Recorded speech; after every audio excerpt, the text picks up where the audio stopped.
자, 오늘은 하나님 나라와 행복한 가정이라는 제목으로 말씀 전가하도록 하겠습니다. 3대가 같이 사는 가정이 있었습니다. 할아버지, 할머니, 또 아버지, 어머니, 손주들이 이렇게 사는 가정이 있었고요. 바로 그 옆집에 젊은 부부가 이렇게 사는 집이 있었습니다. 물론 이 집에는 자녀들이 없고 부모도 없습니다. 단란 두 부부만 살았습니다. 우리가 생각할 때는 3대가 사는 가정이니까 그 집이 더 찢고 뽑고 막 이렇게 다툼이 많을 거라고 생각했는데 그렇지 않았습니다. 오히려 이 3대가 사는 가정이 훨씬 더 행복했고 또 늘 웃음소리가 밖으로 새어나올 정도로 그랬다고 합니다. 반면에 이 부부만 사는 이 젊은 가정은 늘 티격태격 이렇게 했다고 그래요. 그래서 이 젊은 부부가 왜 우리 집은 이렇게 맨날 싸우기만 하느냐 싶어서 옆집을 방문하게 됩니다. 과일을 사들고 이 3대가 사는 집을 방문해서 묻습니다. 늘 그렇게 웃음꽃이 피어나고 행복해야 하는데 그 특별한 이유가 무엇입니까? 라고 물었어요. 그랬더니 이 3대가 사는 가정에 어르신이 하는 말이 우리는 다 바보들처럼 삽니다. 이렇게 나와요. 당신네들은 훌륭하고요. 우리는 바보들처럼 삽니다. 이런 말을 하는. 그러니까 이 말을 들은 젊은 부부가 깜짝 놀랐어요. 예? 바보들처럼 산다니요? 그게 무슨 말입니까? 그러자 그 아버지 되는 사람이 그날 아침에 있었던 이야기를 들려줍니다. 오늘 아침에 어떤 일이 있었냐면요. 제가 출근을 하는데 밥이 서둘러 나가다 보니까 식탁 위에 올려져 있는 물컵을 발견하지 못하고 그냥 그 물컵을 엎질러 버리고 말았습니다. 그래서 내가 너무나 미안해서 아내한테 내가 너무 제대로 보지 못하고 실수해서 그래서 물을 엎질렀는데 여보 미안해 이렇게 했더니 아내가 하는 말이 아니에요. 내가 거기에 물을 두었기 때문에 당신이 그랬던 것이 당신 잘못이 아니라고. 내가 오히려 더 물을 거기에 둔 내가 더 미안하다고 아내가 그런 이야기를 하는 거예요. 그 말을 듣던 할머니가 아이고 이 늙은 것이 거기에 물이 있는 걸 보고서도 내가 치운다고 생각했는데 그걸 안 치워놨더니 이런 일이 생겼다. 이런 사단이 생겼다고. 내가 오히려 미안하다고 막 이러는 거죠. 그 말을 들은 이 젊은 부부가 깨달음이 온 거예요. 자기네들은 늘 어때요? 내가 옳고 너는 틀렸다. 뭐가 안 되면은 네 탓이다. 늘 그랬는데 이 3대가 사는 가정은 다 누구 탓이다?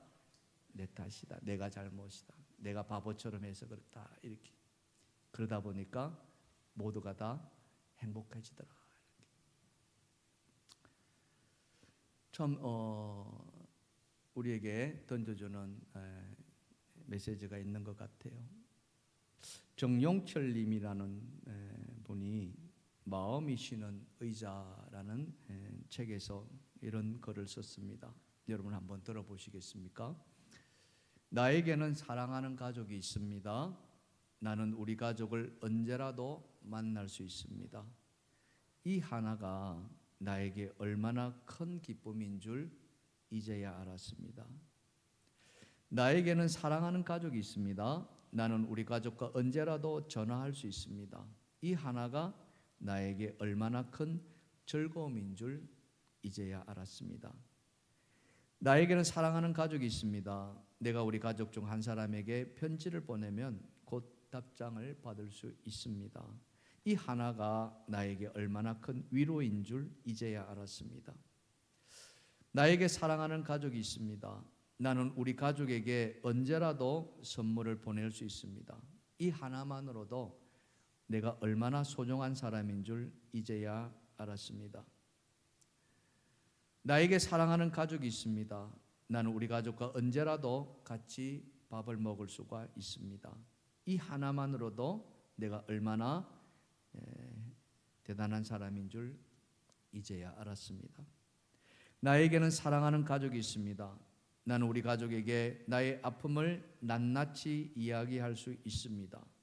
이 하나만으로도 내가 얼마나 행복한 사람인 줄 이제야 알았습니다. 여러분 어떠십니까? 여러분에게도 사랑하는 가족이 있으시겠죠? 평소에는 우리가 이 사랑하는 가족이 얼마나 소중한 존재인가를 우리가 느끼지 못한 채 살아가지만 그 가족을 잃고 나면은 그죠? 그 가족이 얼마나 소중하다는 것을 비로소 알게 되는 것 같아요. 언제나 만날 수 있고 언제나 전화할 수 있고 언제나 식사할 수 있는 그 가족 있다는 것, 그 하나만으로도 우리는 진정한 행복한 사람인 줄 믿습니다. 아멘.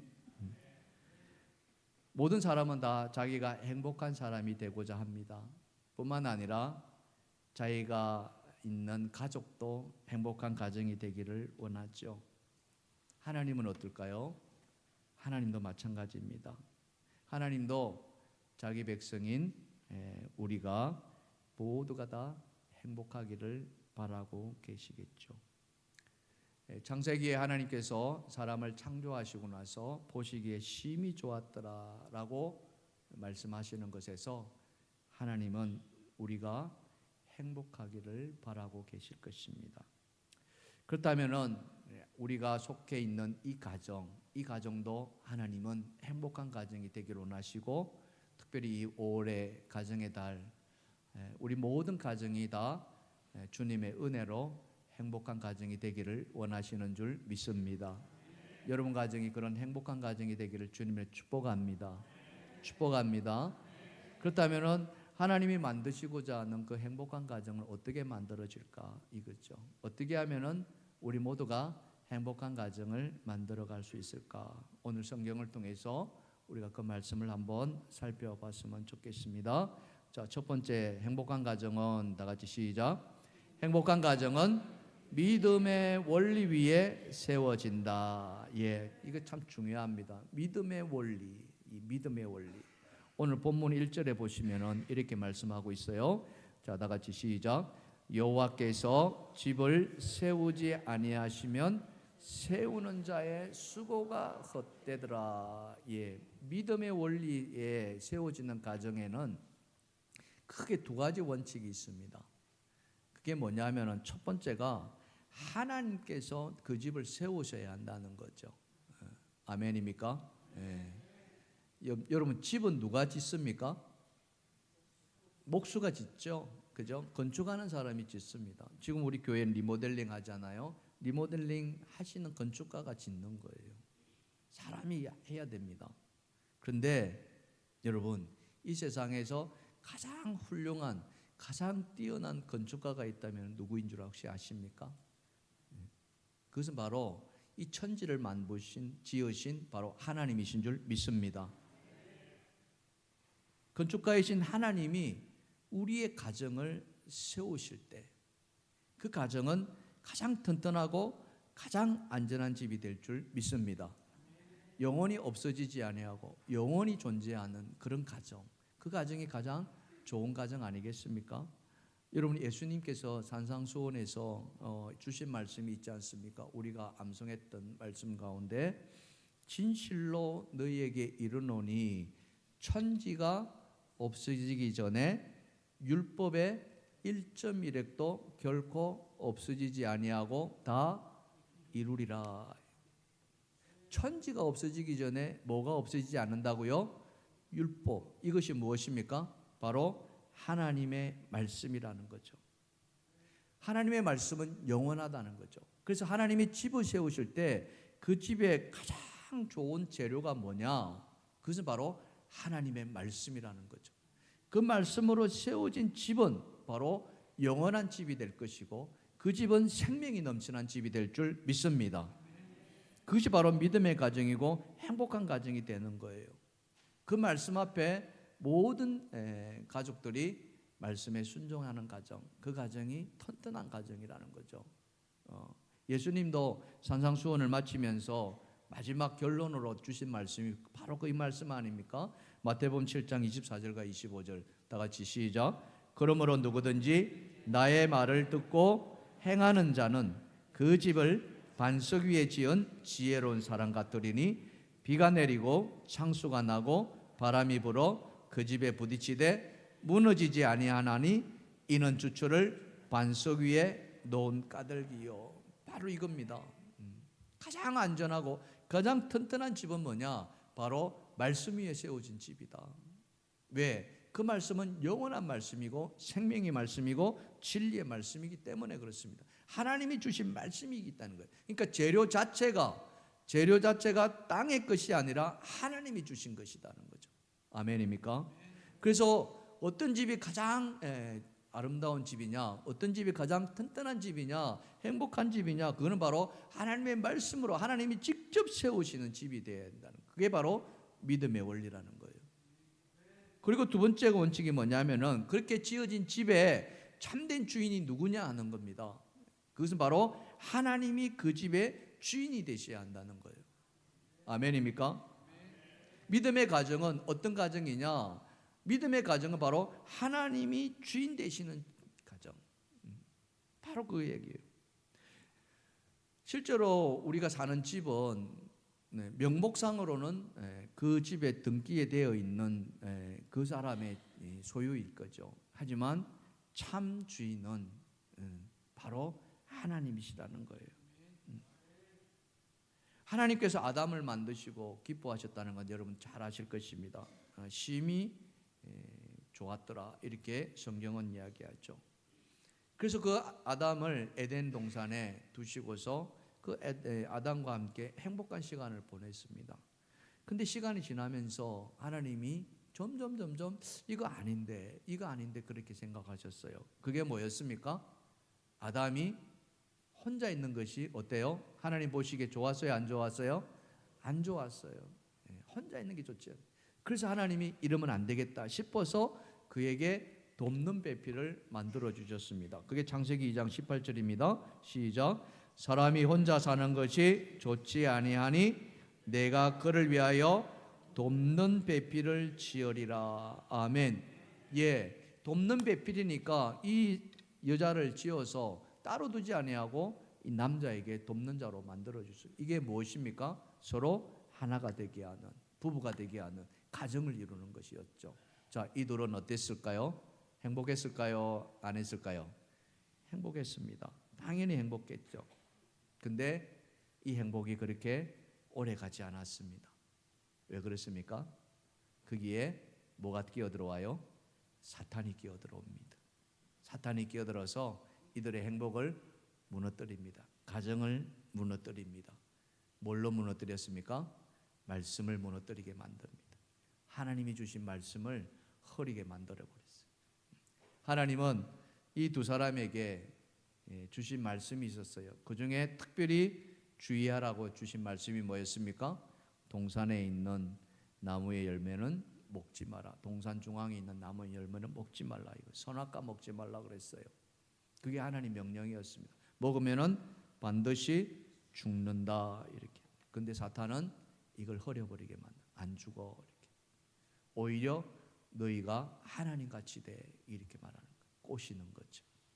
그 말을 듣고서 열매를 보니까 너무나도 맛있게 보이는 거예요. 먹었어요? 안 먹었어요? 그냥 따서 먹은 거예요. 그 순간에 따먹는 순간에 좋았을까 안 좋았을까? 너무나 맛있을 거예요. 너무나 행복했어요.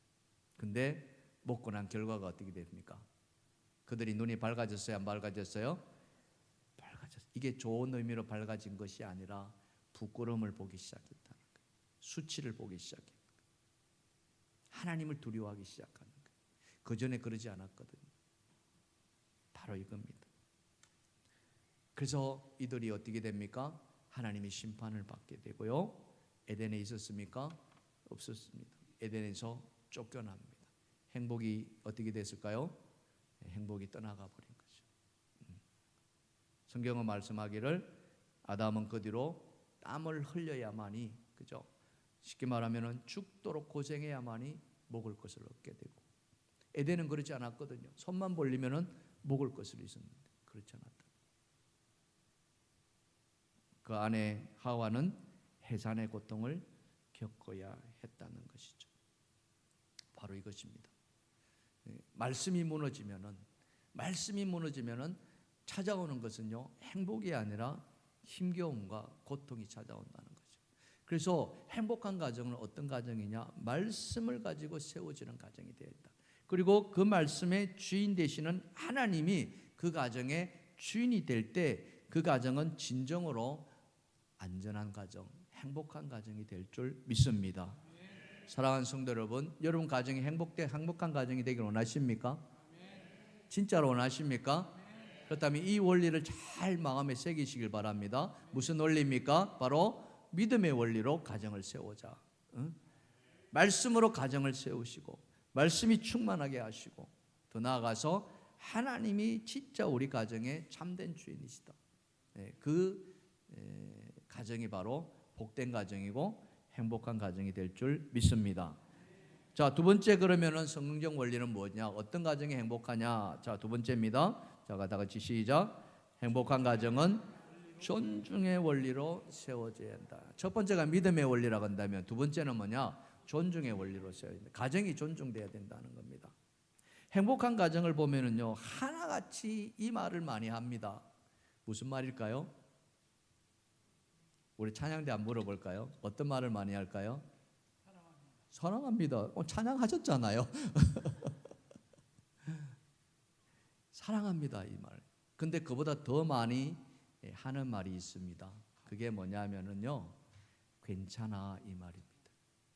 괜찮아. 따라 한번 해볼까요? 괜찮아. 괜찮아. 좀 모자라도요, 괜찮아.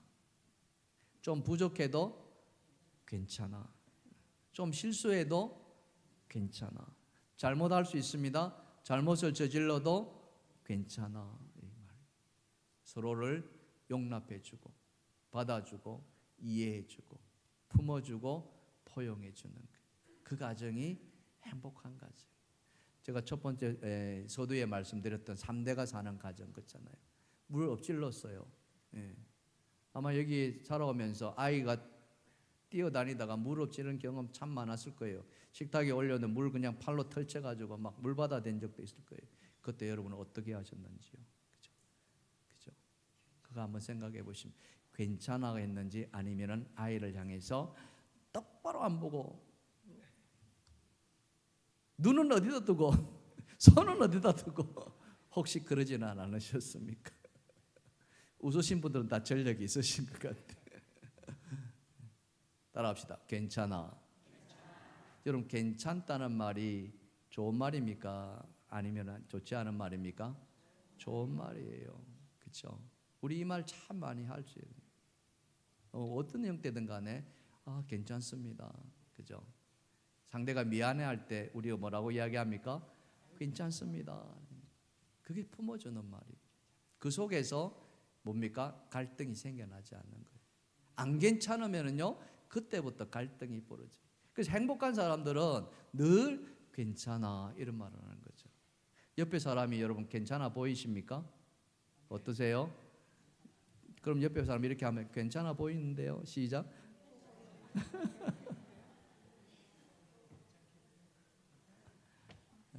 아멘. 왜 괜찮습니까? 괜찮은 이유가 무엇입니까? 우리가 하나님의 형상대로 지원받았기 때문에. 다른 것 같으면 우리가 이런 말하기가 좀 어렵습니다. 그러나 성경은 우리에게 분명한 말씀으로 뭐냐? 하나님이 우리 사람을 만들 때 우리의 형상대로 우리의 모양대로 만들자 이렇게. 창세기 1장 26절 아닙니까? 다 같이 시작. 하나님이 이르시되 우리의 형상을 따라 우리의 모양대로 우리가 사람을 만들고. 하나님의 형상. 우리 사람 안에는 그 하나님의 성품이 다 들어가 있다는 거죠. 여러분, 하나님의 성품은 무엇입니까? 한마디로 말하면 거룩함입니다. 존귀함입니다. 거룩하고 존귀하다는 거죠. 어떤 것에서도 무시당하거나 또 멸시당할 수가 없습니다. 그가 많이 가지고 있던, 그가 많이 배웠던, 적게 배웠던 상관없어요. 나이가 많든 적든 상관이 없어요. 우리는 그 자체로, 인간 그 자체로 존중받아야 되고 또 존중해야 될 줄 믿습니다. 왜 그렇습니까? 우리는 하나님의 형상이기 때문에 그런 거예요. 하나님이 그런 우리를 존중해 주셨습니다. 그래서 창세기 때 하나님이 모든 만물을 창조하셨잖아요. 에덴 동산의 모든 짐승들 다 창조하셨습니다. 그 창조한 짐승들을 누구에게 맡기셨습니까? 누구에게 맡기시겠습니까? 하나님이 믿는 사람에게 맡기십니다. 하나님이 존중히 여기는 사람에게 맡기셨어요. 그게 누구이십니까? 아담이었어요. 창세기 1장 26절을 다시 보시면은, 자, 같이 봅시다. 시작. 하나님이 이르시되 우리의 형상을 따라 우리의 모양대로 우리가 사람을 만들고 그들로 바다의 물고기와 하늘의 새와 가축과 온 땅과 땅에 기는 모든 것을 다스리게 하자 하시고. 예, 바로 이겁니다. 하나님은 사람을 존귀하게 만드셨기 때문에, 그래서 사람을 존중하시니까 그가 지으신 모든 세계를 위임하셨다는 거예요. 모든 것을 다스리게 하자. 만약 존중하지 않았다면 과연 이렇게 맡기셨을까요? 못 맡기셨을 것입니다. 그러니까 하나님이 우리를 그렇게 존중했다면 우리 역시도 마찬가지, 서로를 존중하면서 이렇게 살아야 한다는 거죠. 그 말이 바로 당신은 괜찮습니다, 이런 게. 근데 그렇지 않는 경우가 너무 많다는 거죠. 내 마음에 들지 않는다고, 그렇지 않아요? 그냥 무시하고, 내 마음에 들지 않는다고 막 이렇게 함부로 대하고, 이런 경우가 얼마나 많냐 이거죠. 그래서 우리가 늘 하나님 안에서 우리는 존귀한 자로 만들어졌다는 것을 여러분 잊지 마시기 바랍니다. 특별히 오늘 이 어버이 주일을 맞이해서 우리 어버이들 그렇잖아요. 참 얼마나 많이 고생하셨습니까? 옛날에 우리 연세 많으신 분들은 일제시대 때 태어나셨지 않습니까? 그때 뭐가 있었겠습니까? 정말 가난하지 않았겠습니까? 물론 뭐 양반들이야 부자였겠지만 보통 사람들은 정말 먹을 건 못 먹고 그렇게 고생 살아오신 분들 아닙니까? 그 어머니들과 그 아버지들이 계셨기 때문에 오늘 우리가 여기에 있는 줄 믿습니다. 그래서 우리 어머니 아버님들 가진 것 없었고 배우지 못하였지만 우리는 그 어머니 아버지를 하나님의 형상으로 또 우리 부모로 존경하고 또 공경해야 될 줄 믿습니다. 그래서 하나님도 내 부모를 공경하라 이렇게 이야기하죠. 사랑하는 성도 여러분, 우리 어머니를 향한 오늘 이 찬양을 같이 한번 불러볼까요? 당신은 소중한 사람입니다. 한번 반주 한번 해볼까요?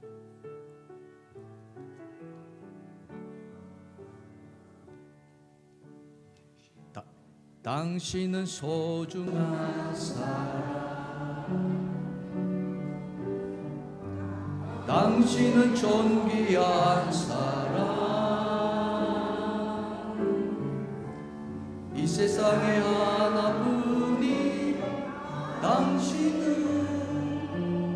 너무나도 소중한 사람. 당신은 소중한 사람, 당신은 소중한 사람. 우리 옆에 분 보시고요. 당신은 존귀한 사람, 당신은 존귀한 사람, 이 세상에 하나뿐인 당신은 너무나도 소중한 사람. 그런 당신을 사랑해요. 그런 당신을 축복해요. 사랑받기 위해 합당한 당신을 주의 이름으로 사랑합니다. 아멘. 사랑합니다. 축복합니다. 존경합니다. 아멘. 여러분들은 그런 말을 들을 충분한 자격이 있는 줄 믿습니다. 하나님의 형상이시에 그런 말을 들을 권리가 있는 줄 믿습니다. 이런 것이 바로 하나님의 믿음의 원리로 세워지는 가정이 될 때 그 가정은 행복한 가정이 될 줄 믿습니다. 오은영 박사가요, 참 많은 일을 하지 않습니까? TV에 나와서 무너져가는 가정과 또 부모와 자녀와의 관계, 부부의 관계 이런 것들을 세워주는 참 이 시대에 가정을 세우는 귀한 사역자로 이렇게 세워주신 분입니다. 한 번은 TV에서 유럽에 유학을 갔다가 그곳에서 만난 여자와 결혼한 가정의 이야기를 이렇게 보여줬습니다. 이분들 사이에서 아들과 딸이 태어났는데 7살짜리 아이, 남자아이와 5살짜리 여자아이가 이렇게 나옵니다. 7살 난 아들이 이 아들 때문에 이 방송에 출연을 했어요.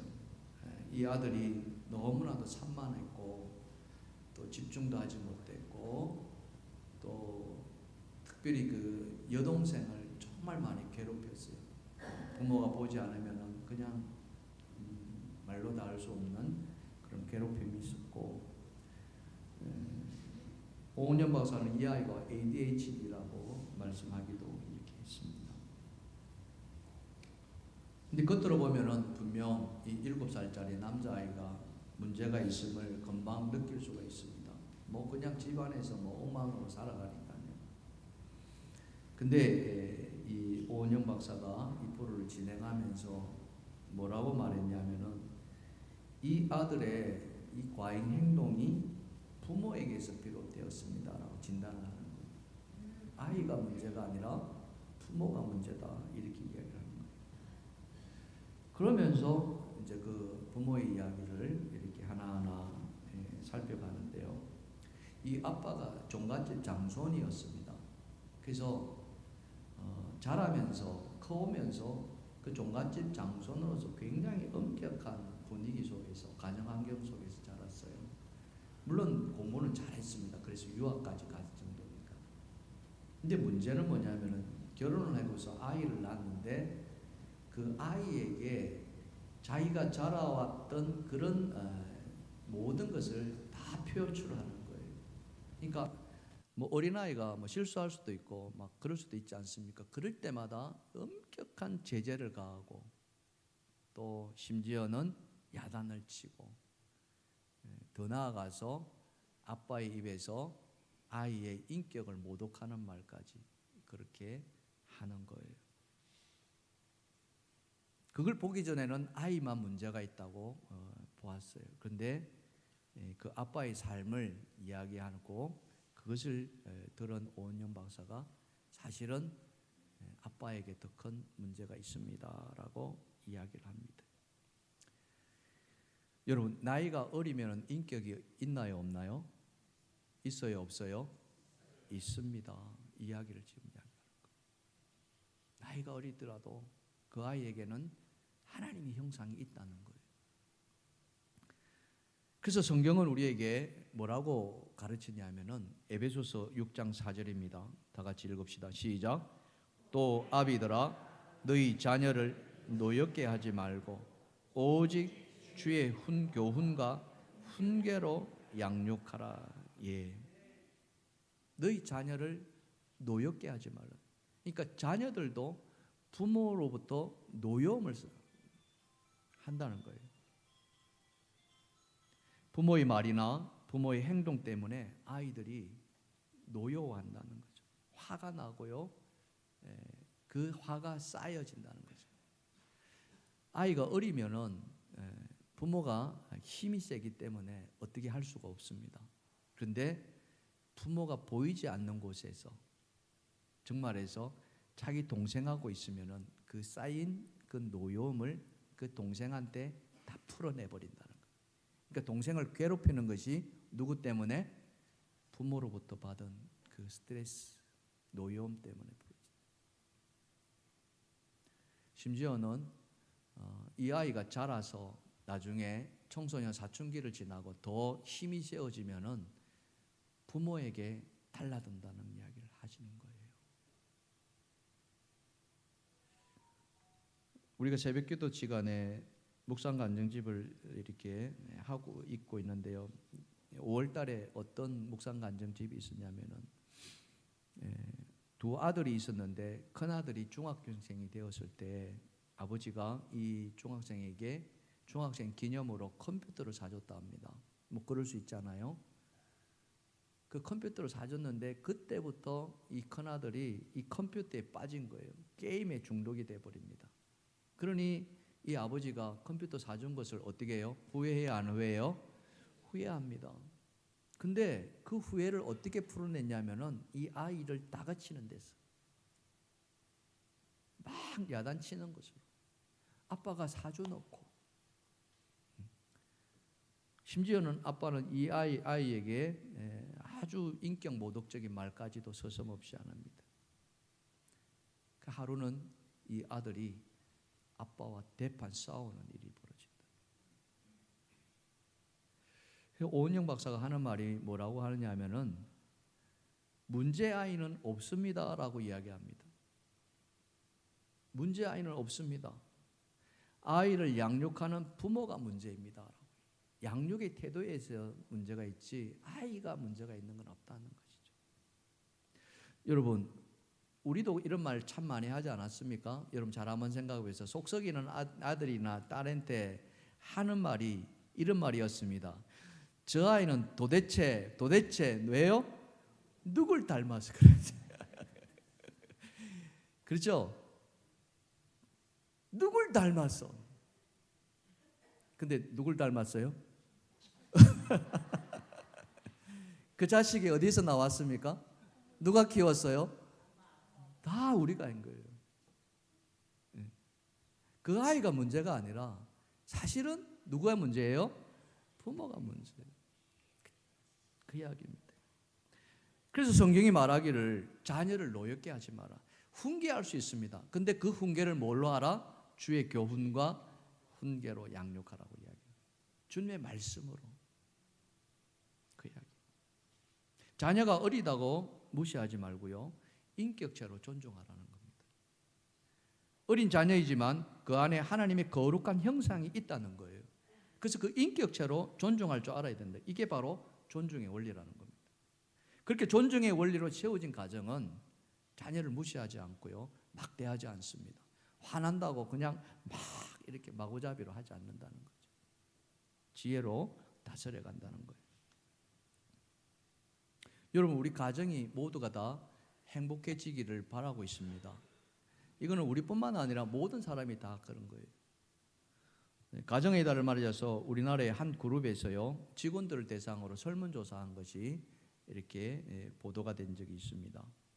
이 조사에서 어떤 조사를 했냐면 삶에서 가장 중요한 가치가 무엇입니까? 라고 직원들한테 물었습니다. 여러분, 살면서 직원들한테 뭐가 제일 중요합니까? 라고 물으면 직원들이 뭐라고 대답할 것 같아요? 이렇게 물으면 금방 나올 것 같은데, 여러분 어버이날 되셨잖아요. 어떤 선물 제일 좋아하셨습니까? 예? 어떤 선물 받기를 원하셨습니까? 그 사람들의 생각에 돈이 제일 중요할 거라고 생각합니다. 삶의 가치가 제일 중요한 거지. 근데 직원들의 대답은 의외로 그렇지 않았습니다. 한번 그림을 한번 보여주시면요. 삶의 가장 중요한 가치가 66.5%가 무엇입니까? 행복한 가정이라는 거예요. 이게 지금 직장인들이 갖고 있는 생각이에요. 행복한 가정을 이루는 것. 역설적으로 말한다면요, 지금 이 가정들이 행복하다, 행복하지 않다, 행복하지 않을 수도 있다는 것이죠. 그 이면에는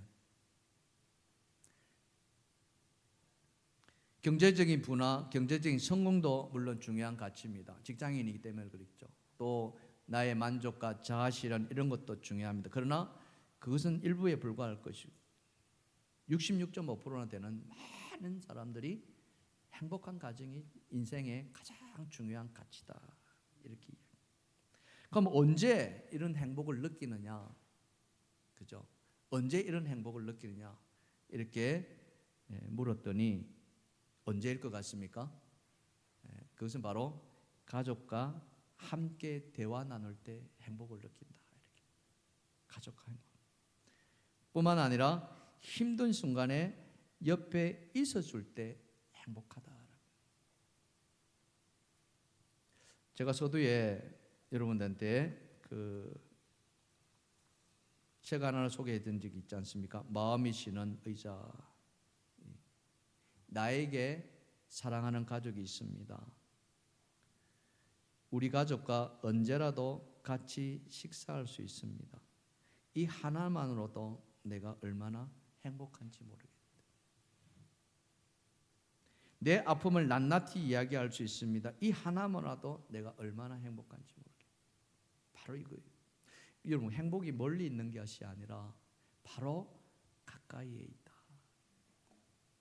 오늘 우리가 주일날 이렇게 예배드리러 나왔습니다. 제가 이렇게 예배할 때마다 이렇게 유심히 여러분들이 앉은 자리를 이렇게 살펴보는데 대부분의 성도님들은 그게 이름표 붙여놓지도 않은데 딱 그 자리만 앉아요. 그렇죠?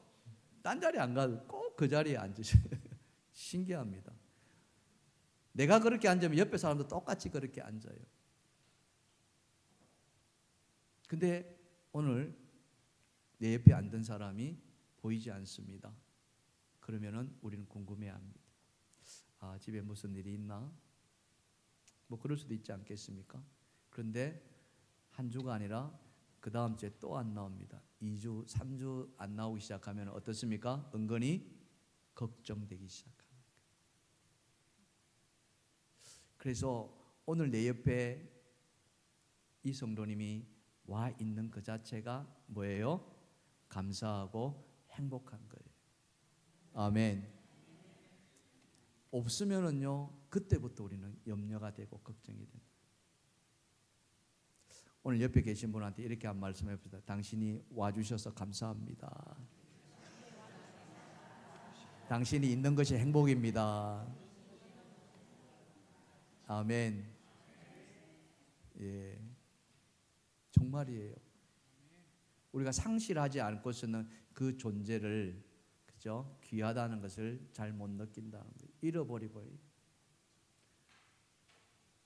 근데 여러분, 이 말을 내가 옆에 있는 사람이 진짜 소중하고 옆에 있는 사람이 진짜 사랑한다는 이 말을 잘하지 못한다는 거예요. 쉽게 하지 못한다는 거예요.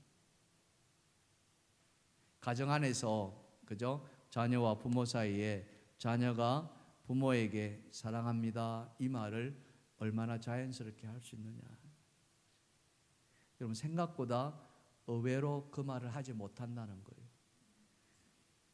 설문조사에 보면요, 가족에게 힘든 말을 이렇게 합니다. 가족에게 힘든 말이 뭐냐? 20대, 40대 보니까 사랑해 하는 말을 힘들어 한다는 거예요. 20대 같은 경우에는요, 수치를 보니까 57.1%가, 그러니까 2명 중에 1명 이상은 사랑해라는 말을 가족 안에 잘 못한다는 거예요. 그러니까 행복한 가정은 이 말이 자연스러워져야 되는데 이 말이 부담스럽다는 거죠. 부담스러워. 어느 날 아빠가 자녀에게, 그죠? 자녀에게 평소에 안 하는 말, 사랑해 이렇게 말하기 시작합니다. 사랑해. 그러면 뭐예요? 아빠 부담스럽네. 아빠 돈 줘. 사랑하는 성도 여러분, 우리 사랑해라는 말을 오늘 찬양에 찬양대에서도 참 귀하게 불러주셨는데요. 정말 사랑해라는 말을 편안하게 하시기를 주님의 축원합니다. 부모님이 먼저 자녀들에게 고백하십시오. 사랑한다 얘들아, 사랑한다 얘들아. 우리는 그렇게 살지 못했습니다. 어려서, 그죠? 그런 말을 모른 채 살아왔어요. 근데 이게 얼마나 중요하다는 것을 우리는 알아야 한다는 것이죠. 오늘 이 자리에서 예배드리는 사랑하는 성도 여러분, 전 여러분 가정이 진정한 행복한 가정이 되기를 주님으로 축복합니다. 그것은 다른 가정이 아니라 바로 믿음의 원리 위에 세워진 가정이 되어야 될 것이고, 하나님 말씀으로 세워져야 될 것이고, 하나님이 여러분 가정에 참된 주인이 되기를 간절히 축원합니다. 축원합니다. 뿐만 아니라 여러분 가정 안에서 괜찮아, 이 말을 많이 하십시오. 자녀들한테도 좀 내 마음에 들지 않더라도 괜찮아, 잘할 수 있을 거야, 잘 될 거야. 그렇죠? 우리가 완벽하지 않지 않습니까? 우리가 다 불완전하지 않습니까? 허물과 죄로 죽었던 우리를 그리스도께서 살려주셨잖아요. 우리가 죄인 되었을 때 그리스도께서 십자가에 못 박아 주셨잖아요. 그런 주님이 우리를 괜찮아 이렇게 말씀하시죠. 우리 또한 그 주님의 형상을 가진 자이기 때문에 우리 안에 죄가 있음으로 말미암아 우리는 불완전할 수밖에 없습니다. 그렇지만 그런 우리를 다시 주님이 살려주셨고 하나님의 자녀로 세워주셨지 않습니까? 그렇다면 이제 우리가 그 하나님의 자녀로 행복한 가정 안에서 살아갈 권리도 있을 것이고 또 당연히 누려야 될 자격도 있는 거예요. 그것은 오늘 이 자리에 계신 우리 어버이들께서 조금만 더 자녀들에게 품어주시고 좀 못하더라도 괜찮아 이렇게 그러면서 사랑한다 이 말을 많이 해놔요. 이것이 바로 하나님의 형상을 가진 사람을 존중하는 다는 뜻이고, 그렇죠? 인격적으로 대우한다는 것이죠. 우리 교회가 그런 교회가 되기를 주님의 축원합니다. 축원합니다. 우리 옆에 분 보시고요. 다시 한번 말해볼게요. 괜찮아요. 사랑합니다. 잘 될 것입니다. 좋아질 것입니다. 아멘. 이런 생명의 은혜가 우리 교회 안에 풍성히 넘쳐나기를 주님의 이름으로 축원합니다. 축원합니다. 우리 찬양합시다.